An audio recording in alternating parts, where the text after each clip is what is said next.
Hi, my name is Matthew Bellisario. Welcome back to the BellisarioSonic YouTube channel from the heart of the Deep South on the outskirts of Birmingham, Alabama. Today, guess what I saw when I got home today sitting on my front step? This cool box, Acoustic Sounds, with a kind of a suitcase box. Pretty cool.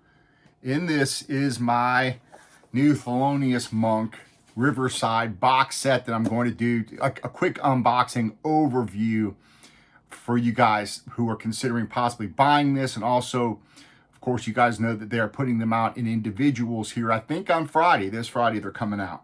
But for those of you who might be interested in the box set, I'm going to just do a quick unboxing. And I'm also going to talk about the history of the Thelonious Monk on Riverside Records on this video. So a little bit of history here. And then I'm going to be doing a review of each one of these 7 records. So I'm going to open this up. And again, this is pretty cool. I mean, you know, I'm just totally impressed with Acoustic Sounds in general. I've had nothing but good luck with their customer service. I still think they're reasonably priced for the quality that you're getting. I know a lot of people think that their records are overpriced. I really don't think that they are, especially when you look at it in the context of how much the dollar has decreased in value over the years. And, you know, back in the 80s, you would pay $7 or $8, $9 for a record back then, and they weren't nearly as nice a quality a lot of times as what these are, or even, you know, especially these reissues with the tip-on jackets and everything. I mean, those are the nicest jackets you can get. This was $250. This box set, 7 records. I think they're about $40 as individuals when they come out. So if you were to get these individually, they'd be around $280. The difference being these come in, the records come in separate inner sleeves, and then the record jackets are 12 by 12 cards versus an actual jacket. So that's probably why it's a little less expensive to get it in this box set form. But this box set does have a really nice booklet that I'm excited about. Now I'm really excited about this box set because a lot of these I still don't have.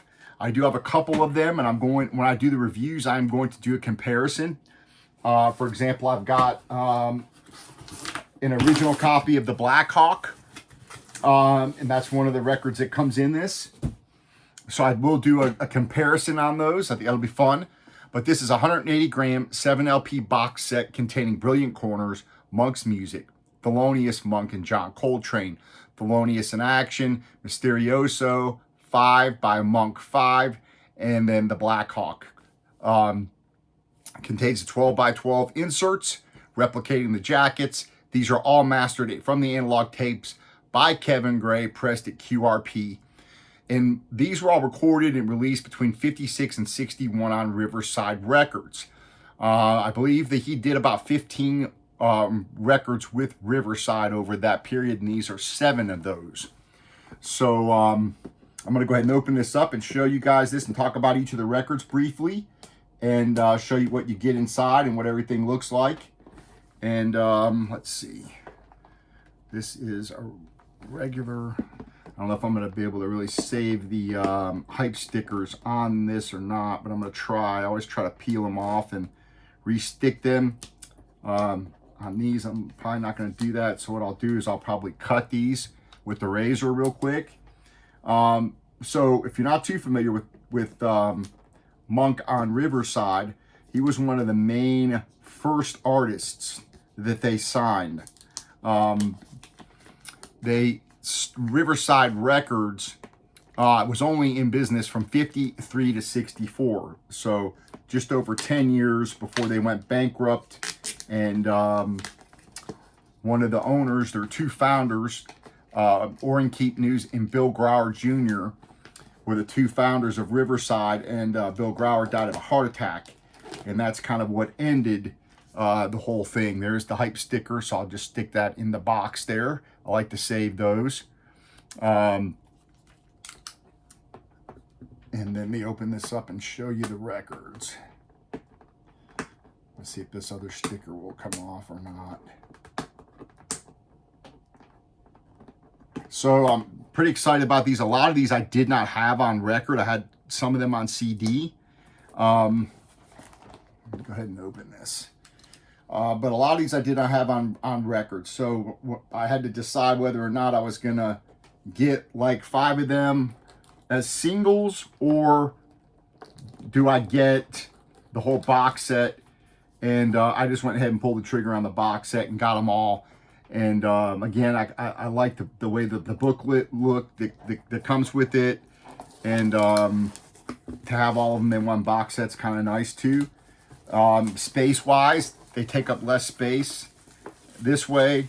And I'm getting to where, as probably a lot of you guys, to where you're running out of space. I keep building shelves and keep taking over other rooms, and it's starting to get crazy. So, all right, let me open this up. This is kind of folds open here.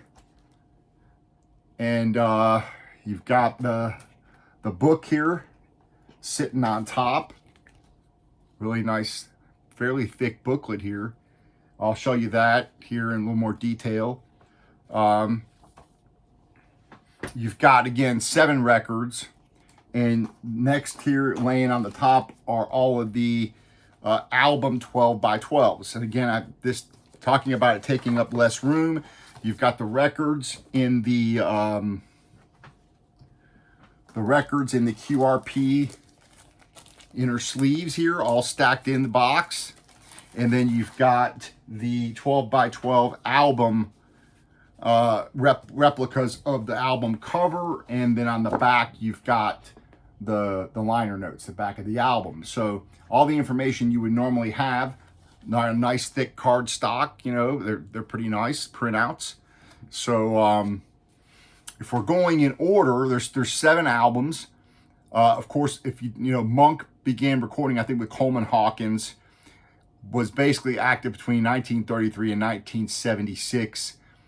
Monk was born in 1917 in North Carolina. He dies on February 17th, 1982, at only the age of 64 of a stroke.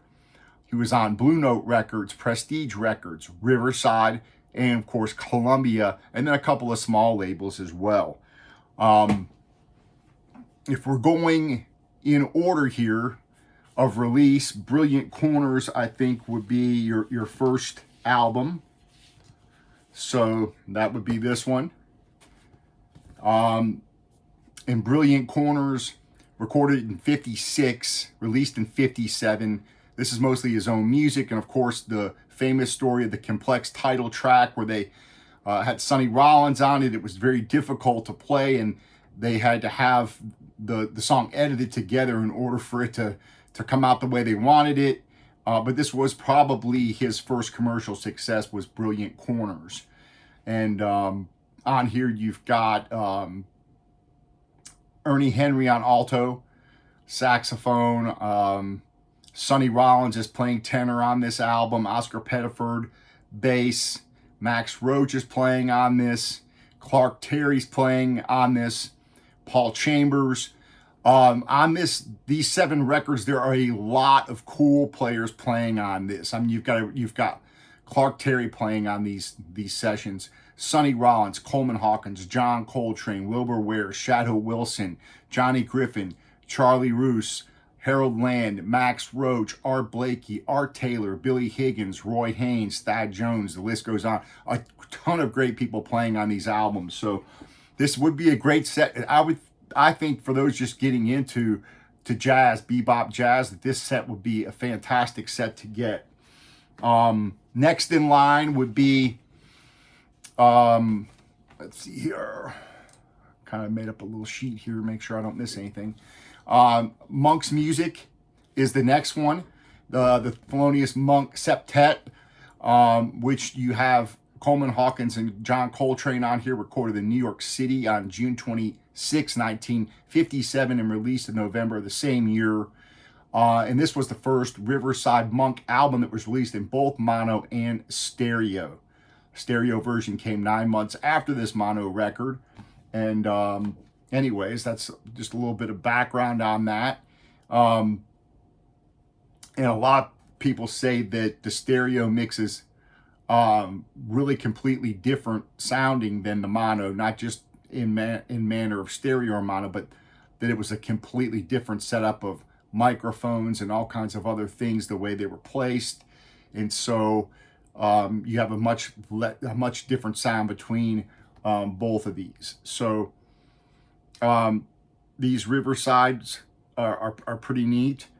And again, there's 15 different albums that Monk did with Riverside. So going through these, Thelonious Monk with John Coltrane, 1961. Originally, it was put out on Jazzland, which is a subsidiary of Riverside Records. And you've got material, although it was released in 61, it consists of material that was released recorded 4 years earlier. And you've got a lot of great players on here. Of course, you got Monk and Coltrane, but you've also got Coleman Hawkins on here, Wilbur Ware, Shadow Wilson, Art Blakey. So again, a lot of great people on this album. Okay, next we have 5 by Monk 5. Where is it? Which is an album here, recorded in 1959 over 3 sessions. 5 original Monk compositions with the quintet, including Monk, Thad Jones, Charlie Roos, Sam Jones, and Art Taylor. So another great album there. Next would be your Black Hawk, Thelonious Monk. Actually, I missed these two. Let's see here.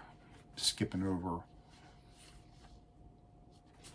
The 2 live albums, which would be In Action and Mysterioso. Now, both of these are significant in the sense that they're both live albums recorded at the 5 Spot Cafe in 1958 with Johnny Griffin on saxophone.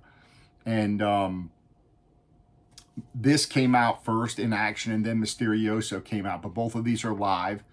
Same lineup on both of them. You've got Monk, Griffin, Ahmed Abdul Malik on bass, and Roy Haynes on drums. And that's, again, the same lineup for both of these albums. And, of course, the 5 Spot was the famous New York jazz club that was located between the East and West Village in the Bowery neighborhood of New York City. And I think it was only open from 56 to 62, and then it moved to another location and eventually closed altogether in 1967, the 5 Spot. So I had a very kind of a pretty brief, about 10-year lifespan, that club. But these two are famous live recordings there. And then we've got Monk. Let's see, I'm missing one here. Monk's Music we did, Brilliant Corners, 1 and 2.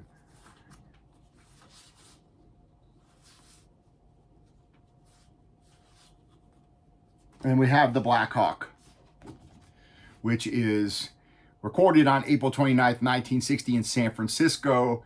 In the original sessions, apparently they were going to have Shelly Manne playing on drums, and of course his famous, probably he has the most famous set of recordings from the Black Hawk, Shelly Manne and his Men.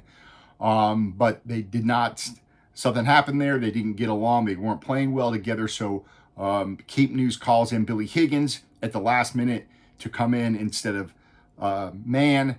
And they recorded this famous recording at the Black Hawk. And I do have an original of this that I'll compare it to when I do my review. But the Black Hawk, it wasn't around that long either. It was open from 49 to 63. And it was very popular. And at the time that Monk would have made this recording, the acts were making about $3,000 a week, which at that time was a lot of money. So those are your 7 albums. You got the Black Hawk, Thelonious in Action, Mysterioso, all 3 of those being live. You got the Monk 5 by Monk 5, recorded in 59. You've got Thelonious and Coltrane. You've got Monk's Music here. And you've got Brilliant Corners. And you've got the booklet, which I'm going to show you now before I close this video out. Very nice booklet. I'm always impressed with these I mean, look at the pictures in this and the articles and everything explaining these recordings.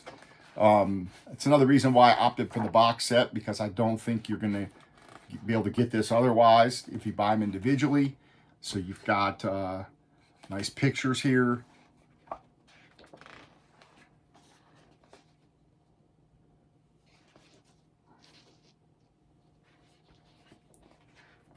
And so you're getting a lot of music on this. I think for 250 bucks, I think, you get 7 records.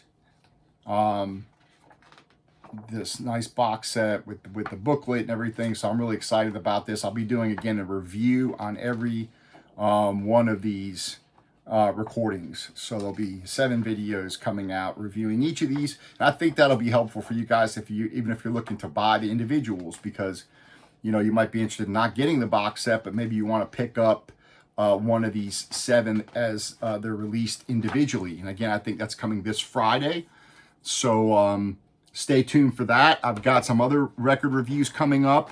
Another video will be coming out tomorrow on Friday that will explain kind of the direction of my channel, kind of my idea of the way I do my record reviews and things like that. So stay tuned for that. Leave your comments. I got a lot of great comments on my last video talking about the golden age of the reissue. So I love hearing your comments about that, talking about whether or not we're at the pinnacle of this reissue stage, and how long that's going to last. And although I don't think it will ever go away, I do think we're at kind of getting to a high point here, where we're getting a lot of wonderful reissues such as this one. And at a certain point, I don't know when we'll reach that saturation point, but I'm pretty excited that we have this. We're having this high right now. And although it's hitting hard on my pocketbook, it's pretty exciting time to be collecting these kinds of records. So I'm going to close out with that. I appreciate you joining me. I'm excited about this box set. And, if it looks like something you're interested in, go pick them up, because I'm not sure how many of these they made or how long they're going to be around, and especially now that they're pressing them in individuals. And that's probably what they're going to be selling from now on. Once these are gone, it might be a long time before it goes back into print. So that's all I got, and we'll see you on the next video. Happy listening. And please leave your comments. We'll talk to you later on.